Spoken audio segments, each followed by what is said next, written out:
Hello everyone, growth classes के YouTube channel पर फिर से मैं एक बार आपका स्वागत करता हूं। क्लास 11th का जो हमारा टॉपिक पहले चल रहा था modulus of a complex number, वो ऑलरेडी हमने कंप्लीट कर लिया है। उसी पे बेस्ड क्वेश्चंस भी हमने डिस्कस कर लिए। आज हम कॉम्प्लेक्स नंबर समिश्र संख्या के एक और टॉपिक की बात करते हैं। वो टॉपिक हमारा कौन सा है? Argument of a complex number. Argument word के लिए आपको बुक्स में आर्ग्यूमेंट, एम्पलीट्यूड या फिर पूर्णांक वर्ड बुक में मिल जाएगा, अलग अलग नाम से उसको जाना जाएगा, लेकिन चीज़ एक ही है वो। तो क्या निकालना है आपको? आज हम क्या निकालने वाले हैं? पूर्णांक। और पूर्णांक को ही क्या क्या बोला जाता है? एक तो एम्पलीट्यूड बोला जाता है, और एम्पलीट्यूड नहीं बोला जाएगा तो फिर बुक्स में जो और एक और वर्ड मिल जाएगा इसके लिए, वो क्या मिलेगा? आर्ग्यूमेंट। क्लियर? या तो आप क्या बोलोगे? पूर्णांक, या फिर क्या बोलोगे? एम्पलीट्यूड, या फिर क्या बोलोगे? आर्ग्यूमेंट। और आर्ग्यूमेंट वो ये सब कुछ किसका निकालना है हमको? कॉम्प्लेक्स नंबर का। किसी भी कॉम्प्लेक्स नंबर का पूर्णांक हम कैसे निकाल सकते हैं, समिश्र संख्या का पूर्णांक कैसे निकाला जाता है, उसके बारे में थोड़ी सी हम डिस्कस करने वाले हैं आज। तो पूर्णांक के लिए बेसिकली पहले छोटा सा हम पहले उसका बेस तैयार करते हैं। बेस क्या है वो कि सपोज करो वही हमारे पास दो एक्सेस अवेलेबल है। दो एक्सेस हमारे पास कौन कौन सी होने वाली है?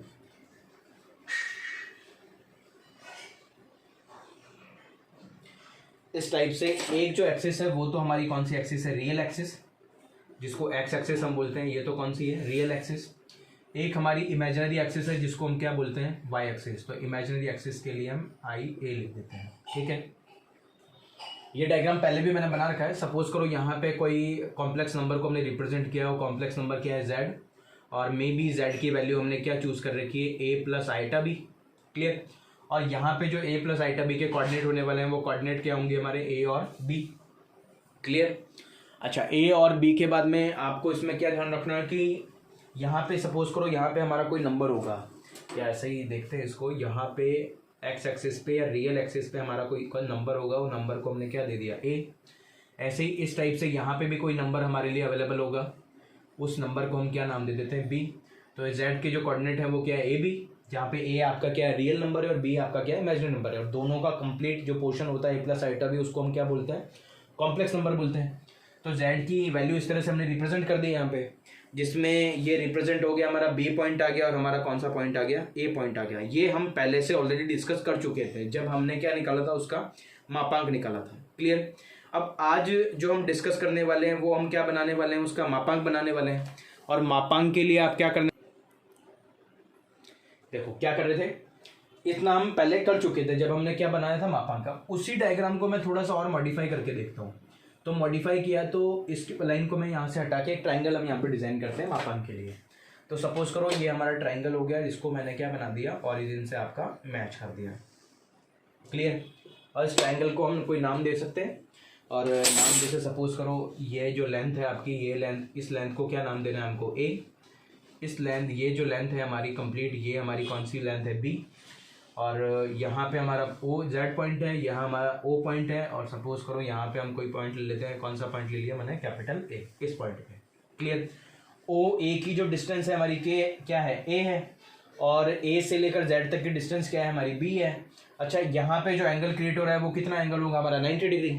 90 डिग्री के जस्ट अपोजिट साइड में क्या मिलने वाला है आपको? हाइपोटेनस।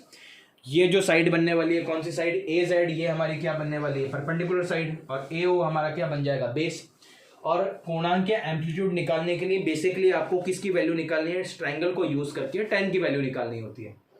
अच्छा, ट्राइंगल का नाम, अगर ट्राइंगल का नाम लिखते हैं हम तो देखो इधर, ट्राइंगल का नाम हमारा क्या है? यहाँ पे ट्राइंगल हमारा क्या है? जेड ए ओ या ए ओ जेड, ओ ए जेड लिख देते हैं हम। ट्राइंगल हमारा क्या है? ट्राइंगल ओ, और ओ के बाद में ए, और उसके बाद में क्या लिखा जाएगा? जेड। ओ ए और जेड, और जिसमें एंगल जो ए है वो हमारा कितना है? 90 डिग्री है। क्लियर? और अगर यहाँ से मैं tan थीटा की वैल्यू निकालता हूँ, सपोज करो थीटा अगर यहाँ पे डिजाइन कर रखा है, थीटा यहाँ पे डिजाइन हो रखा है, तो थीटा के सामने क्या होता है? परपेंडिकुलर, ये बेस, और ये क्या हो गया आपका? हाइपोटेनस।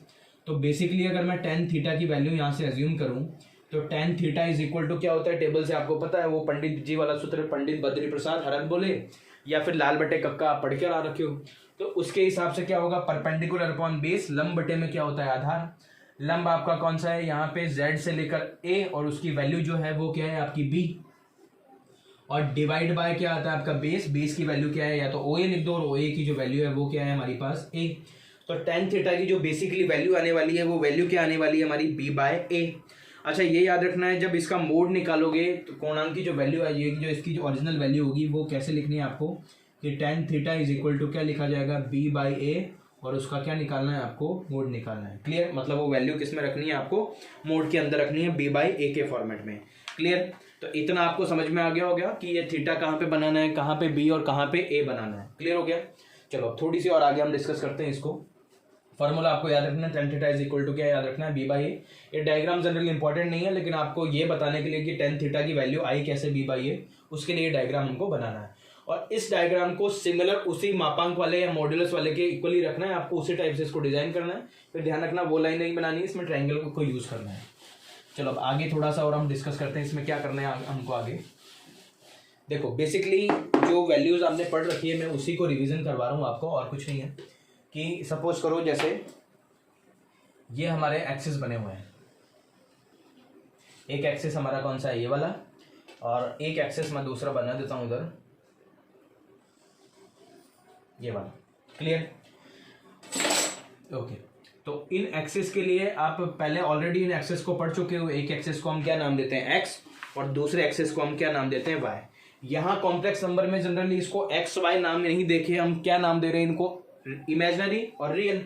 तो ये तो हमारा कौन सा एक्सिस है, रियल एक्सिस, और ये हमारा कौन सा एक्सिस है, इमेजिनरी एक्सिस। क्लियर, और इस आपको पता है कि ये कौन सा कोऑर्डिनेट बनता है, ये फर्स्ट कोऑर्डिनेट बनता है, ये आपका सेकंड कोऑर्डिनेट होता है, ये वाला पोर्शन आपका थर्ड होता है, और ये वाला पोर्शन आपका कौन सा होता है, फोर्थ कोऑर्डिनेट होता है। क्लियर, उसके बाद बेसिकली आपको क्या करना है, आपको ये नॉलेज है कि इस वाले कोऑर्डिनेट में दोनों नंबर क्या रहते हैं, पॉजिटिव, इस वाले कोऑर्डिनेट में दोनों नंबर आपके क्या रहते हैं, नेगेटिव, इस वाले कोऑर्डिनेट में एक नंबर नेगेटिव रहता है, सेकंड नंबर क्या होता है, पॉजिटिव, और इस वाले में फर्स्ट नंबर पॉजिटिव होता है, सेकंड नंबर आपका क्या होता है, नेगेटिव। ये सारी नॉलेज आप छोटी क्लासेस में पढ़ चुके हो, क्लास 10th में आप पढ़ के आए हो कि सारे कोऑर्डिनेट की वैल्यू कैसे निकालनी है। अब बेसिकली जो आपको बात करनी है, जो चीजें ध्यान रखनी है वो क्या रहता है कि जो भी आपको कॉम्प्लेक्स नंबर दिया जाएगा वो कॉम्प्लेक्स नंबर इन चारों में से कौन से कोऑर्डिनेट्स में लिखा गया है उसको आपको ध्यान रखना है। एक्स और वाई की वैल्यू आपको चेक करनी है कि इन चारों के अकॉर्डिंग कौन से कोऑर्डिनेट में आपको रखा गया है, कौन से चतुर्थांश में उसको रखा गया है। इन केस कि अगर आपका पहले कोऑर्डिनेट में रखा गया है, फर्स्ट वाले में जिसमें दोनों वैल्यू पॉजिटिव होने वाली है, तो उसमें आप क्या यूज करने वाले हो, जो थीटा होगा वो एक्चुअल में किसके इक्वल होगा, अल्फा के। थीटा इज इक्वल टू क्या होगा, अल्फा होगा। अब अल्फा क्या है वो जब क्वेश्चन आएगा तब आपको पता चलेगा कि अल्फा यहाँ पे किसको रिप्रेजेंट कर रहा है।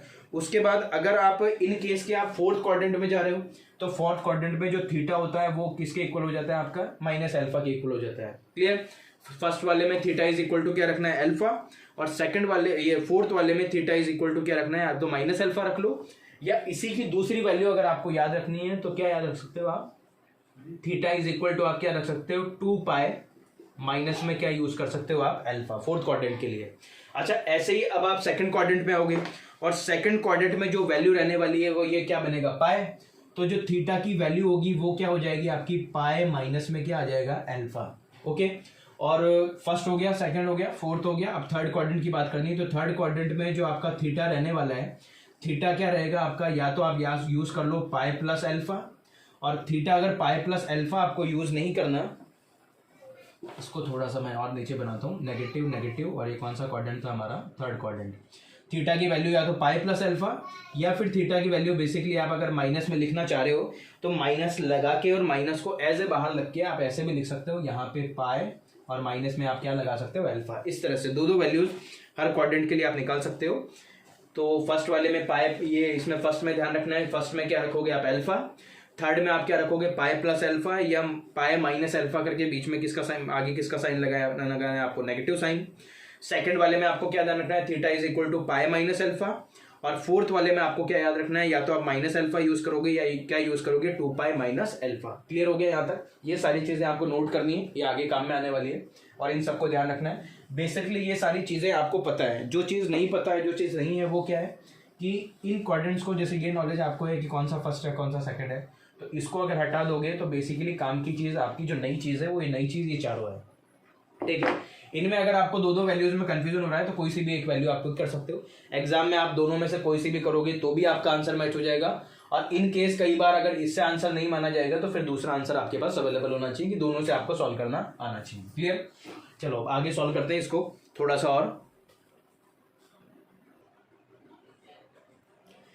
अब इस पे बेस हम एक एग्जांपल डिस्कस करते हैं, उसके बाद आपके बिल्कुल क्लियर हो जाएगा कि एक्चुअल में आपको करना क्या है। देखो अब एग्जांपल में क्या डिस्कस करना है हमको। एक एग्जांपल लेते हैं हम, कोई अच्छा सा एग्जांपल। जैसे एग्जांपल हमारे पास हो सकता है, एग्जांपल हम ले लेते हैं √3 प्लस आयटा।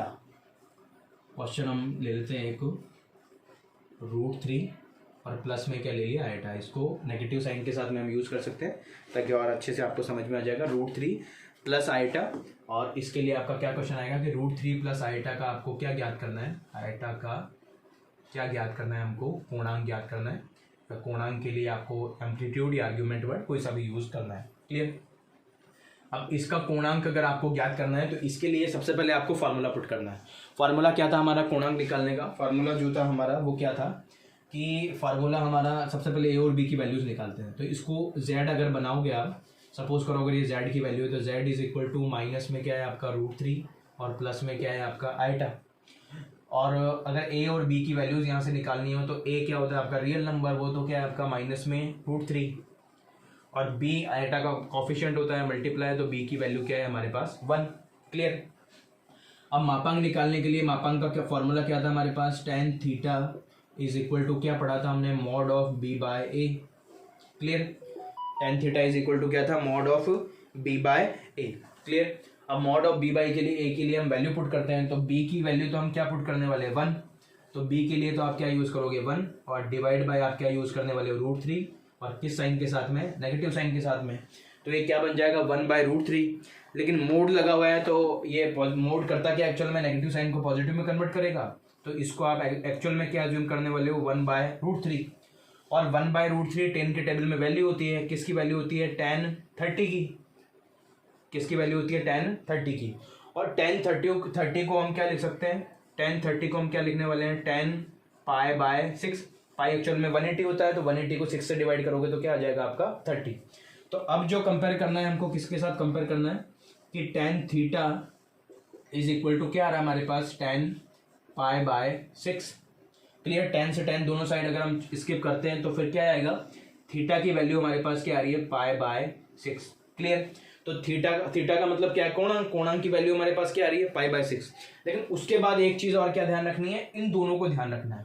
इन दोनों के लिए आपको पता चलेगा कि ये वैल्यू तो किसकी है आपकी नेगेटिव, तो √3 है नेगेटिव, और दूसरी वैल्यू आपकी क्या है पॉजिटिव।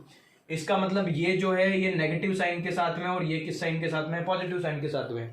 और नेगेटिव और पॉजिटिव साइन दोनों आपके कौन से क्वाड्रेंट में होते हैं, आपके सेकंड क्वाड्रेंट में होते हैं। क्लियर? फर्स्ट के बाद में क्या आता है सेकंड, और सेकंड क्वाड्रेंट में जो वैल्यू होती है वो थीटा की जो वैल्यू होती है वो कोणांक की वैल्यू निकालने के लिए, जब सेकंड क्वाड्रेंट की वैल्यू अभी मैंने बताई थी, तो सेकंड क्वाड्रेंट में जो फार्मूला था आपका थीटा फाइंड करने का, उसका कोणांक निकालने का, तो कोणांक निकालने का जो फॉर्मूला था वो क्या था आपका, थीटा इज इक्वल टू हमने लिखा था पाई, थीटा इज इक्वल टू क्या लिखा था, पाई माइनस अल्फा।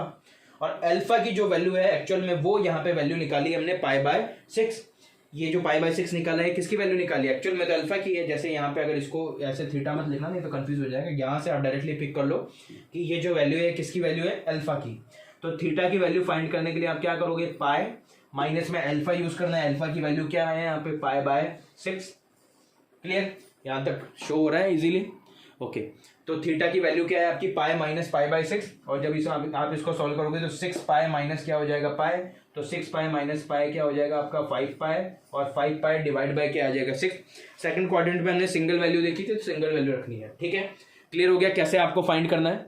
तो देखो मैं एक बार और आपको रिवाइज करवाता हूँ। करना क्या है कि एक एग्जाम्पल हमने लिया इस टाइप का, इसमें जेड हमने बनाया, ए और बी की वैल्यू निकाली, फिर देखा कि माइनस है और क्या है प्लस। सेकंड क्वाड्रेंट में आपका अवेलेबल है माइनस और प्लस, और सेकंड क्वाड्रेंट में थीटा निकालने के लिए जो फॉर्मूला था वो क्या था हमारा पाई, ये जो फॉर्मूला था वो क्या था पाई माइनस में क्या था डायरेक्टली अल्फा। मतलब जो भी वैल्यू आएगी उसको पाई में से क्या करना है, माइनस करना है। tan theta is equal to b/a, minus में 1/√3, मोड लगा हुआ है तो पॉजिटिव में कन्वर्ट किया। tan 30 की वैल्यू होती है, tan 30 को किससे रिप्रेजेंट करते हैं, π/6 से। tan theta is equal to tan pi by 6, मतलब ये किसकी वैल्यू मानी जाएगी, ये जो वैल्यू है आपकी, ये किसकी वैल्यू है आपकी, एक्चुअल में अल्फा की वैल्यू है। सेकंड क्वाड्रेंट के लिए थीटा इज इक्वल टू क्या होता है, पाई माइनस अल्फा। थीटा का मतलब क्या है यहाँ पे, कोणांक। तो कोणांक निकालने के लिए पाई में से आप अल्फा को माइनस करोगे तो theta is equal to pi minus क्या आ जाएगा, पाई बाय 6, क्योंकि अल्फा की वैल्यू पाई बाय 6 है। माइनस करोगे तो 6 पाई, और 6 पाई में से 1 पाई माइनस करोगे तो क्या आ जाएगा, 5 पाई बाय 6। ये आपका क्या आ जाएगा, आंसर आ जाएगा। क्लियर हो गया यहाँ तक। चलो अब नेक्स्ट जो हमारा वीडियो होने वाला है, उस वीडियो में थोड़े से हम और एग्जाम्पल की बात करेंगे। होप कि आपको आज की जो चीज़ें हैं वो समझ में आई होगी। मेनली आपको पता होना चाहिए कि जो भी कॉम्प्लेक्स नंबर आपको दे रखा है वो कौन से क्वाड्रेंट में आने वाला है, और जिस क्वाड्रेंट में वो आने वाला है उसी के अकॉर्डिंग आपको थीटा की वैल्यू फाइंड करनी है।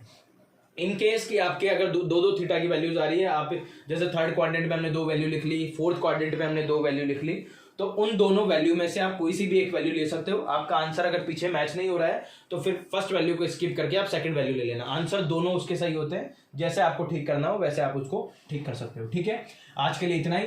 अगर पहली बार आप इस ग्रोथ क्लासेस के यूट्यूब चैनल पर वीडियो देख रहे हो और आप अभी तक चैनल को सब्सक्राइब नहीं किया है, तो सबसे पहले आपको क्या करना है, चैनल को सब्सक्राइब करना है द ग्रोथ क्लासेस के नाम से। ठीक है, वीडियो अच्छा लग रहा है तो वीडियो को लाइक करना है और अपने दोस्तों के साथ शेयर करना है। आज के लिए इतना ही। नेक्स्ट वीडियो में इसी टॉपिक के कुछ एग्जाम्पल के साथ हम फिर से मिलने वाले हैं। आज के लिए इतना ही। Thank you.